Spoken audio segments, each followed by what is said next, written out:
Isang mapagpalang araw po ng Miyerkules sa inyong lahat, mga minamahal na kapatid. Ngayon po ay araw ng Miyerkules sa loob ng ika-31 linggo sa karaniwang panahon. Pagbati po sa lahat ng mga viewers, supporters, and our dear followers of the Daily Gospel Reflection. Ngayon po, kami po ay nasa ikatlong araw sa aming annual clergy retreat dito po sa City of Cebu. Nagdadasal po namin kayo at ipagdasal nyo rin po kaming mga pari, lalo na po sa Diocese ng San Pablo na dumadalo po ng annual clergy retreat. Mga minamahal na kapatid, binabati ko din ang mga minamahal naming deboto ni San Antonio ng Padua, mga members ng 1,000 Club of St. Anthony at mga kasapi kasama bukas palad ni San Antonio ng Padua. Kayo pong lahat ng aming mga benefactors. Maraming salamat po. Sana po nasa ligtas kayong kalagayan, patuloy po nating ipanalangin ang isa't isa. At muli, sama-sama nating pagninilayan ang mga salita ng Diyos mula sa mabuting balita na nakalaan sa araw na ito. Welcome to our Daily Gospel Reflection.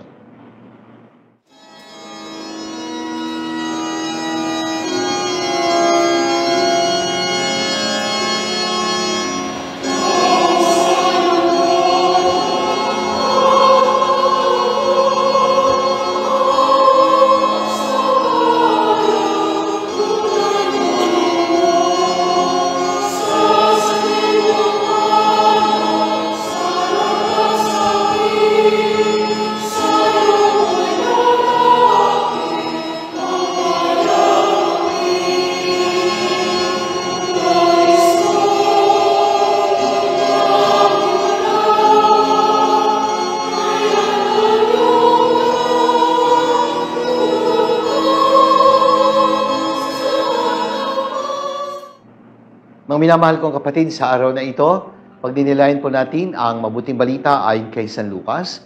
Mula po ito sa ika-14 na kabanata, mga talata 25 hanggang 33. Ang pamagat po na ibinigay ko sa ating pagninilay ay sasabing, The Demands of Discipleship. Ang pagtugon sa tawag ni Jesus sa pagiging alagad ay may mga bagay na hinihingi upang ang ating pagsunod ay maging ganap. Una, choose God above everyone and everything. Kung tayo po ay tutugon sa paanyaya ng Diyos, hinahamon tayo na piliin ang Diyos, una at higit sa lahat ng bagay, sa lahat ng mga tao na ating pinapahalagahan. Sapagkat ang sabi po ng Panginoon sa ating Ebanghelyo, hindi maaari maging alagad ko ang sinumang umiibig sa kaniyang ama at ina, asawa, mga anak, mga kapatid, at maging sa sarili niyang buhay nang higit sa akin. So God must be our first priority. God must take the first and the most important place in our life and in our hearts. Loving God by making Him our first and most important priority. Yun po ang ibig sabihin noon. And Christian discipleship demands total commitment, undivided heart, and exclusive love. Talaga namang ang buong puso natin, ang buong buhay natin, ay inilalaan natin para sa Diyos. In Christian spirituality, we call it spiritual detachment. Yung bang hindi mo idinidikit ang iyong puso at ang iyong sarili sa mga bagay na material at lumilipas din lang naman.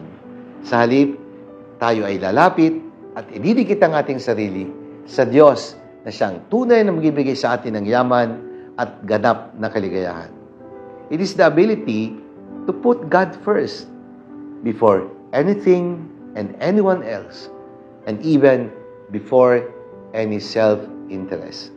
Bago ang sarili, Diyos muna ang ating bigyan ng pansin. Saka mo mahalin na iyong kapwa, gaya ng iyong sarili. Pangalawa, living a life that embraces the cross. At malinaw po ang sabi ng Panginoon, ang sinumang hindi magpasan ng sariling krus at sumunod sa akin ay hindi karapat-dapat sa akin. Walang palabok, walang paligoy-ligoy. Diretso, tuwiran, at madiin ang pananalita ni Jesus. Ang sinumang nagnanais sumunod sa Kanya, kailangan limutin ang sarili at magpasan ng krus araw-araw.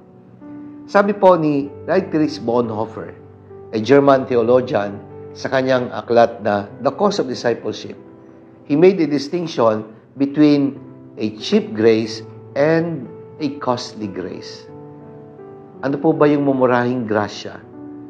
Cheap grace is a kind of grace without discipleship, a grace without the cross. Yung pong costly grace, ito yung talagang pinamuhunanan ng buhay at pag-aalay ng sarili para sa ating kaligtasan. Makakamit lang natin yung pinakamahalagang grasya na nais ng Diyos para sa lahat, ang kaligtasan ng lahat. Cheap grace means believing in God without following His commandments. Pinagmamalaki ang pagiging Kristiyano, pero wala namang virtues, wala namang good moral character. Walang modo, pero itinuturing na Kristiyano. Receiving communion without the benefit of going to confession. Baptized, but not willing to be taught and evangelized. Binyagang Katoliko, pero may katok na liko-liko pa, sabi nila. Laman ng simbahan, hindi naman kakitaan ng kabutihang asal. Naglilingkod sa simbahan, pero wala namang disiplina. At ang gagawin, sisiraan pa ang iba, maging sariling kasamahan sa samahang kinabibilangan. Kapag itinatama, magagalit pa. Sisiraan ka pa. O minsan nga, pati pare, inaaway pa kahit mabuti naman ang ginagawa. Kumapit sa Diyos at ilayo ang puso, handang iwanan ang mga material na bagay alang-alang sa Diyos. Gayun din naman, sabi ni Jesus, hindi maaari maging alagad ko ang sinuman kung hindi niya tataligdan ang lahat ng bagay sa kanyang buhay. Lahat ng bagay sa buhay. Hold on to God and leave everything behind. Mga kapatid, Christianity without the cross is a fake Christianity. And Christianity without discipleship is Christianity without Christ. Sapagkat ang krus ay hindi pwedeng hiwalay kay Kristo. That is why the call to a genuine discipleship is both a gift and a privilege that comes with a lot of sacrifices and responsibilities. God will not give you a cross beyond your capacity and ability to carry. Tandaan po natin na kapag ang Diyos ay tumatawag, siya ang nagpo-provide.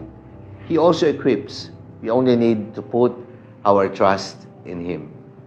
Kaya mga kapatid, sa pagtugod natin kay Jesus, yung mga sakripisyong hinihingi, kasama na po dito ang paglimot sa sarili, pag-iwan sa mga bagay na importante, sapagkat Diyos ang pinakamahalaga, at ang pagkapasa ng krus araw-araw. Manalangin tayo.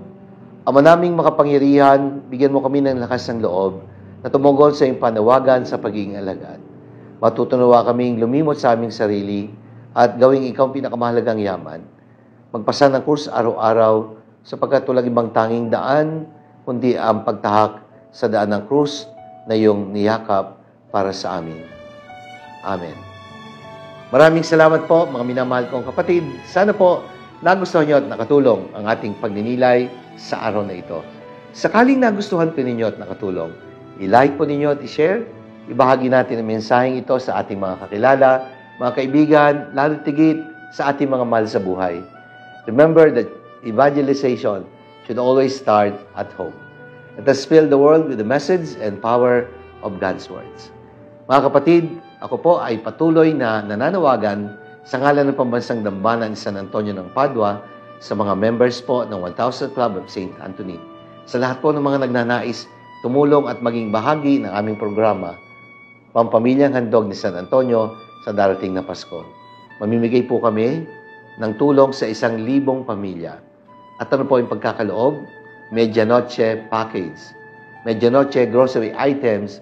Bawat pamilya po ay tatanggap ng isang bag na naglalaman ng grocery items for Medianoche at ito po ay nagkakahalaga ng 1,000 piso. Kaya kung 1,000 pamilya ang bibigyan, kailangan po namin ng 1,000,000. Sa ngayon po, meron pong mga nagbigay na at nangako magbibigay pa. Lubos po ang aming pasasalamat sa inyo. Sa mga nagnanais pong tumulong, welcome po kayo sa pagtulong sa amin at umasa po kayo na kayo ay aming ipagdarasal. Sana po maging ligtas kayo sa lahat ng pagkakataon. Ang Diyos na po ang bahalang gumanti sa inyong kagandahang loob.